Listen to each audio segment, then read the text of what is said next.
Assalamualaikum warahmatullahi wabarakatuh, Sobat Asa. Waalaikumsalam warahmatullahi wabarakatuh. Wah, senang sekali nih bisa nyapa Sobat Asa lagi. Iya, kita lanjut lagi ya, obrolan kita tentang kisah inspiratif dari Bapak Insinyur Haji Wardiyasa. Nah, kalau kemarin kita udah kenalan sama sosok beliau, sekarang kita masuk ke satu babak penting banget nih dalam hidupnya. Betul, momen krusial ya ketika Pak Wardiasa ini memutuskan buat meninggalkan zona nyamannya sebagai dosen terhormat di UGM Yogyakarta Demi apa coba? demi, ya itu dia tantangan baru di Palembang. Jadi insinyur pabrik di PT Pupuk Sriwijaya atau kita kenal PUSRI. Wah, Jogja yang adem ayem ditinggal demi Palembang. Ini bukan lautan susu lagi nih kayaknya, tapi ninggalin kampus demi pabrik pupuk. Seru nih buat kita bedah kisah hijrahnya. Siap ya, Sobat Asa? Oke, siap. Jadi semua ini berawal dari mana nih? Nah, ini dia pemicunya. Ada secarik telex Sobat Asa. Itu kayak SMS zaman dulu lah ya, pakai mesin tik gitu. Tanggal 12 Desember 1965. Isinya gimana tuh telexnya? Singkat, padat, jelas. Insinyur Wardiyasa lekas datang ke Palembang, Pusri. Gitu aja. Pengirimnya Pak Anwar Ibrahim, salah satu petinggi Pusri waktu itu. Wih, langsung to the point ya panggilannya.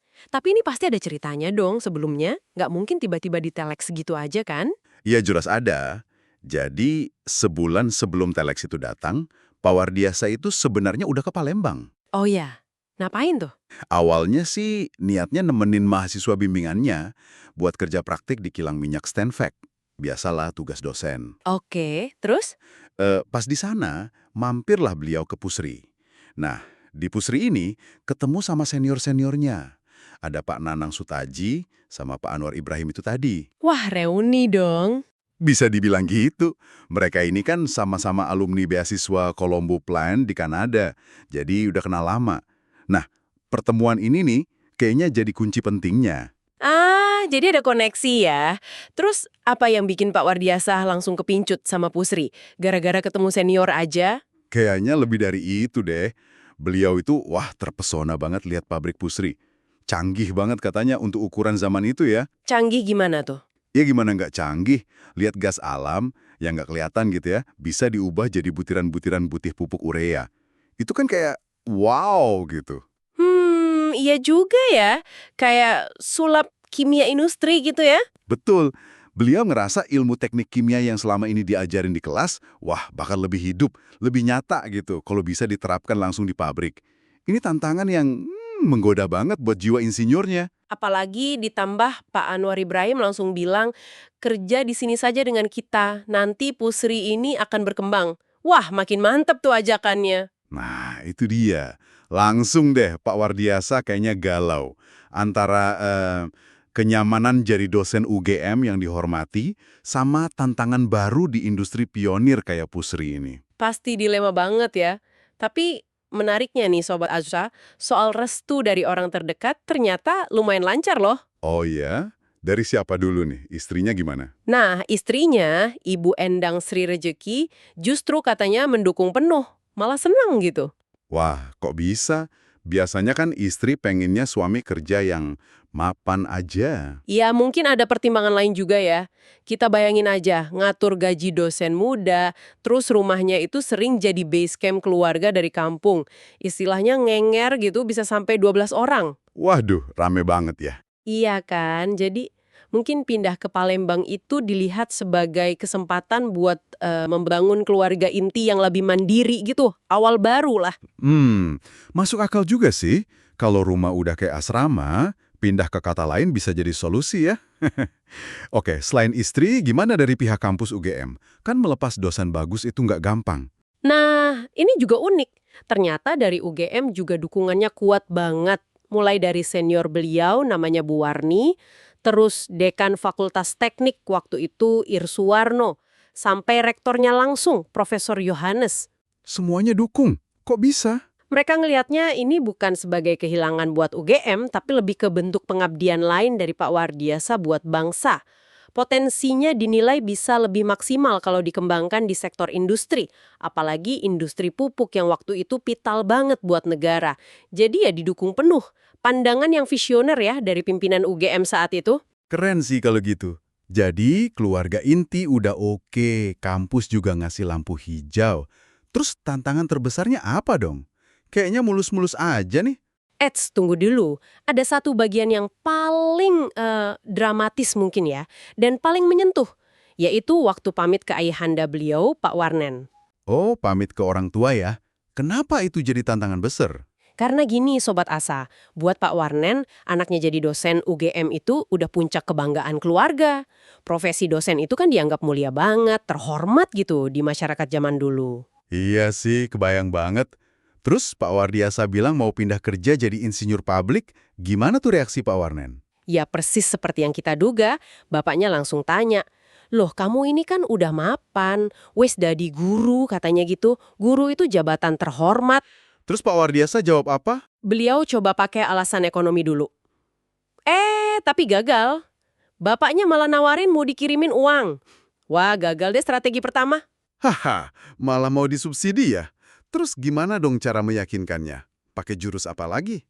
Akhirnya Pak Wardiasa pakai jurus pamungkas nih. Pendekatannya cerdas banget. Beliau coba hubungkan pekerjaan barunya nanti di pabrik pupuk sama hobi bapaknya sendiri yang juga seorang petani. Oh, disambungin ke pertanian gitu ya? Gimana nyambunginnya? Beliau bilang gini kira-kira, "Pak, saya ini mau kerja bikin pupuk, pupuk yang bagus biar nanti tanaman Bapak dan petani-petani lain bisa subur panennya." Nah, gitu kan lebih kena ya? Langsung setuju dong bapaknya. Belum langsung. Malah ada celetukan lucu dari Pak Warnen. Beliau nyahut gini, "Lah, jadi kamu berhenti jadi guru mau ngurusin teletong?" Ngurusin teletong, maksudnya pupuk kandang gitu ya? Haha, lucu juga. Ini bukan teletong, Pak. Ini pabrik modern, pabrik pertama di Indonesia. Bikin pupuk kimia pakai teknologi canggih buat petani seluruh Indonesia. Nah, dijelaskan visinya yang lebih besar gitu ya. Betul. Baru deh setelah dijelasin gitu, hati Pak Warnen luluh juga akhirnya, dikasih restu. Dan restu dari Bapak ini jadi pegangan spiritual yang penting banget buat Pak Wardiasa melangkah. Alhamdulillah ya, akhirnya semua restu udah di tangan, tinggal berangkat nih berarti. Sip, tinggal berangkat. Berbekal telex panggilan, sama restu komplit, berangkatlah Pak Wardiasa sekeluarga. Ada Ibu Endang yang waktu itu lagi hamil 6 bulan, sama anak pertama mereka yang masih kecil. Bawaannya gimana tuh pas pindahan? Sederhana aja, ada tikar, bantal, terus ada sapu lidi juga. Itu katanya simbol orang Jawa kalau pindahan, buat memulai hidup baru di tempat baru. Filosofis ya? Wah, iya juga ya. Perjalanannya gimana? Langsung ke Palembang? Nggak langsung, sempat mampir dulu ke Kebumen, kampung halaman. Baru dari situ naik bus. Busnya namanya Wasis, gambarnya bagong katanya. Dari Jogja menuju Palembang. Diantar siapa ke terminalnya? Diantar ke terminal sama Bu Warni tadi, pakai mobilnya yang lumayan keren waktu itu, Chevrolet Bel Air. Momen perpisahan itu jadi penutup babak beliau sebagai dosen UGM, sekaligus pembuka lembaran baru di bumi Sriwijaya Palembang. Luar biasa ya kisahnya Sobat Asa. Sebuah lompatan keyakinan yang besar banget. Meninggalkan sesuatu yang udah pasti, mapan, demi sebuah tantangan dan keyakinan buat berkontribusi lebih besar lewat jalur industri. Iya, betul banget. Pak Wardiasa ini membuktikan kalau pengabdian itu jalannya bisa macam-macam ya, nggak cuma satu. Bisa di mana aja kita merasa bisa memberi manfaat lebih besar. Dan langkah berani ini terbukti jadi awal karir yang cemerlang ya, di industri pupuk nasional yang strategis banget. Semoga kisah ini bisa menginspirasi Sobat Asa juga nih. Iya, semoga ya. Nah, ini mungkin jadi bahan renungan nih buat kita semua Sobat Asa. Kalau ada dua jalan di depan mata, mana yang bakal kita pilih? Jalan yang nyaman, udah dikenal, tapi mungkin gitu-gitu aja. Atau jalan baru yang penuh tantangan, nggak pasti, tapi punya potensi membawa kita ke tempat yang lebih tinggi.